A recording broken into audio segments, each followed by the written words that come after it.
गणपती माझे गौरी पुत्र विनायका भक्तीने स्मरणा नित्य आयुष्कामाची साधती प्रथमता वक्रतुंड दुसरे एकदंत ते तिसरे कृष्ण पिंडाक्ष चवथे गजवक्रते पाचवे श्रीलंबोदर सहावे विकृतनामते सातवे विघ्नराजेंद्र आठवे धूमवर्णते नववे श्री भालचंद्र दहावे श्री विनायका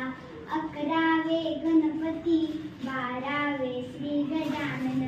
देवाना शिवाला तीन संख्या मणेतर विघ्न नसे नसे त्याला प्रभू तू सर्वसिद्धते विद्या त्याला मिळे विद्या धन त्याला मिळे धन पुत्रा त्याला मिळे पुत्र मोक्षा त्याला मिळे सप्ता गणपती स्तोत्र सहा मासाचे एक वर्ष पूर्ण होता नारदानी चितेले झाले संपूर्ण स्तोत्र श्रीधराने मला बसा